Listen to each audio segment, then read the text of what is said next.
Hello and welcome back. What strikes me most right now is how Cullum has become this relentless force, determined to track down Britt and Rocco after discovering they possess evidence that could unravel his entire world. I remember thinking early on that Cullum was just another shadowy figure in Port Charles, but he has proven to be far more dangerous than I anticipated. The man is not playing games anymore. He knows what they hold against him, and that knowledge has turned him into a hunter who will stop at nothing. It makes my stomach tighten just imagining the pressure they are under.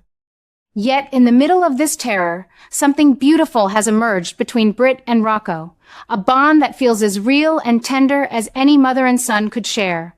Watching them on the run has been an emotional journey. Britt, with all her fire and determination, has sworn to protect that boy no matter what. Even when facing the barrel of Cullum's gun, she stands tall. I have always admired Britt's strength, especially knowing the battle she fights with her Huntington's disease.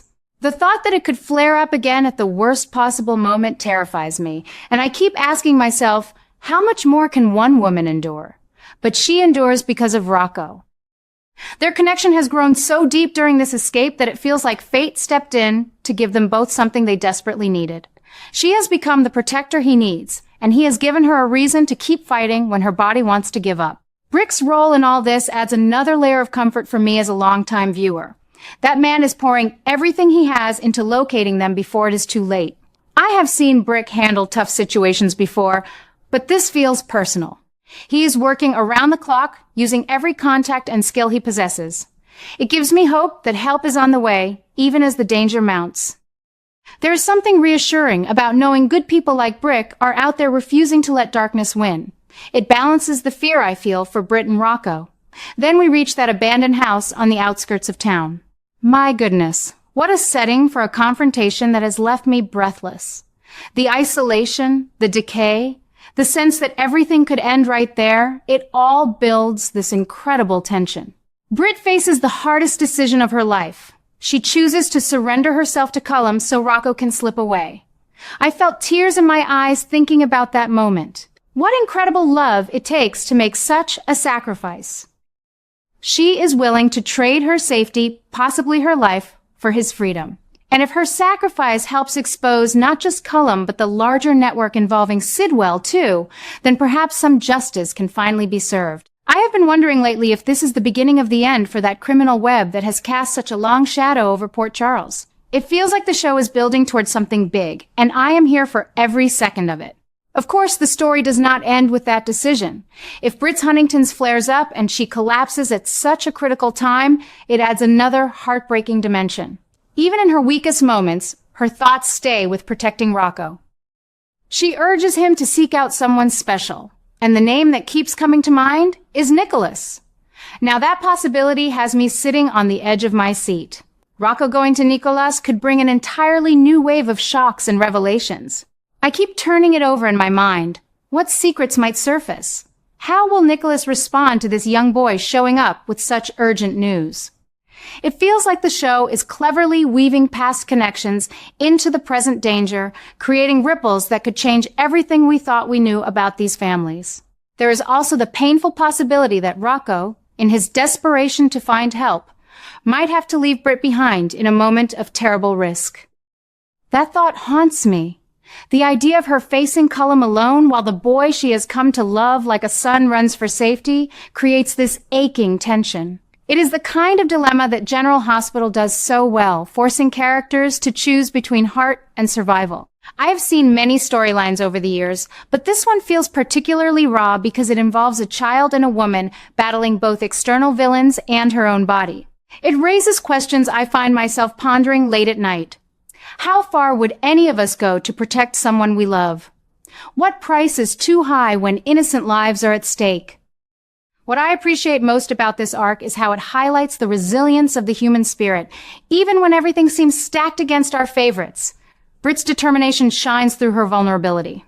Rocco is growing up fast, in the middle of chaos, learning lessons about courage and loyalty that will shape him for years to come. And through it all, the larger threat from Cullum and Sidwell keeps the stakes sky high. I truly believe the writers are crafting something special here. Something that honors the history of the show while pushing it forward in exciting directions. It is different from older plots where dangers felt more isolated. This one feels interconnected, with layers upon layers that keep revealing themselves at just the right pace. I have to admit, as someone who has followed these characters through marriages, losses, comebacks, and everything in between, moments like these reaffirm why I stay loyal. The show still knows how to make my heart pound with worry and swell with hope in the same breath. Will Britt reach them in time? Can Britt's sacrifice truly bring down a criminal empire? What new truths will emerge when Rocco connects with Nicholas? These questions keep me coming back, eager for the next episode, the next twist, the next emotional payoff. There is real heat in this storyline right now. The danger feels immediate, the emotions authentic, and the potential for major revelations is enormous. I find myself thinking back to other intense periods in Port Charles history, and while this one stands on its own, it carries that same spirit of high drama mixed with genuine heart that made me love the show all those years ago. Britt, protecting Rocco like a mother would her own child, touches something deep within me. It reminds us that family is not always about blood, it is about the choices we make when it matters most. Even as I worry about what might happen next, I feel this underlying excitement. General Hospital has a way of turning despair into triumph, of finding light in the darkest corners. Britt's fight, Rocco's courage, Brick's determination, they all point toward a resolution that could be both satisfying and surprising. I cannot wait to see how it unfolds. For now, I am holding my breath along with everyone else who has followed this journey, trusting that the writers will deliver something memorable. After all, that is what this show has always done best, keeping us invested, keeping us caring, and keeping us believing in the power of love and justice, even when the odds look impossible.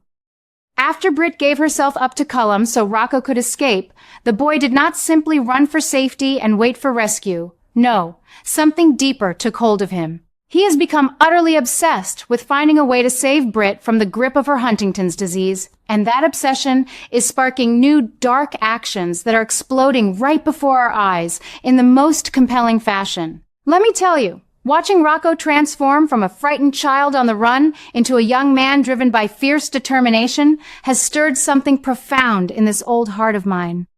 He refuses to accept that the woman who shielded him like a true mother might slip away because of an illness no one has been able to conquer. In his mind, there must be a treatment, a medicine, a breakthrough somewhere out there that could buy her more time or even turn the tide completely.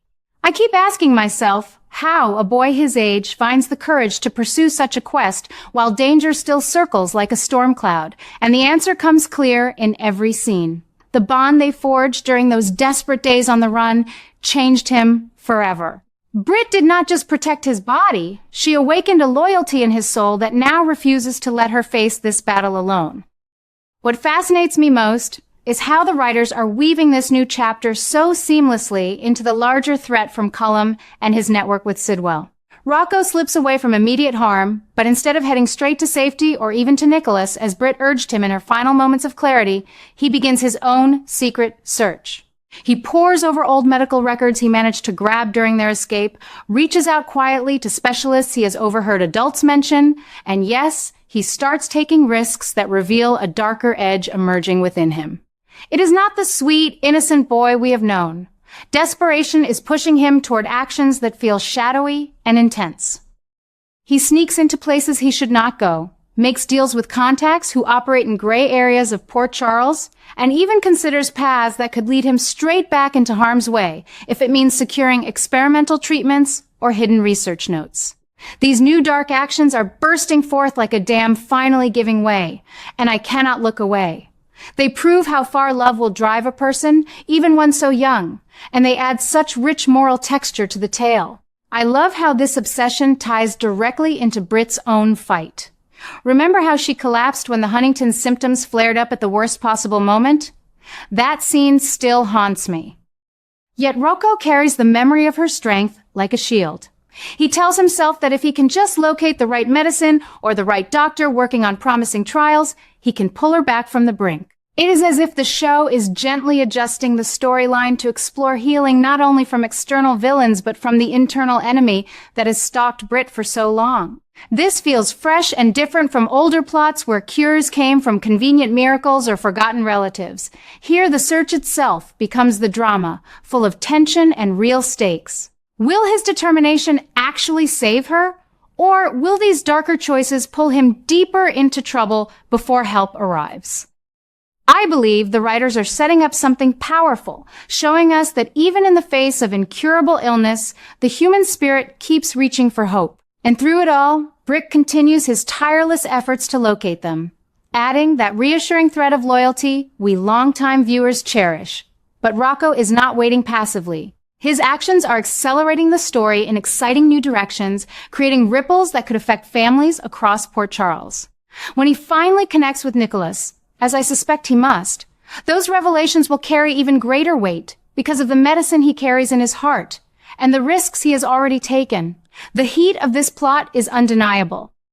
Every episode leaves me wondering what risky step Rocco will take next, what hidden contact he will trust, and whether his growing darkness will cost him the very innocence Britt fought so hard to preserve. Yet even as I worry about the shadows gathering around this young man, I feel such warmth and admiration for the way the show honors the mother-son bond they built. Britt swore to protect him with her life, and now he is returning that promise by fighting for hers in ways no one expected. It reminds me why I have stayed loyal to General Hospital all these decades. It never shies away from pain, but it always balances it with profound love and surprising resilience. The danger from Cullum still simmers. The larger criminal web waits to be exposed, and now this personal quest for a cure adds an emotional fire that makes everything feel immediate and alive. I find myself counting the hours until the next episode, eager to see how Rocco's obsession unfolds, and whether his bold, sometimes troubling choices will ultimately bring the healing we all hope for.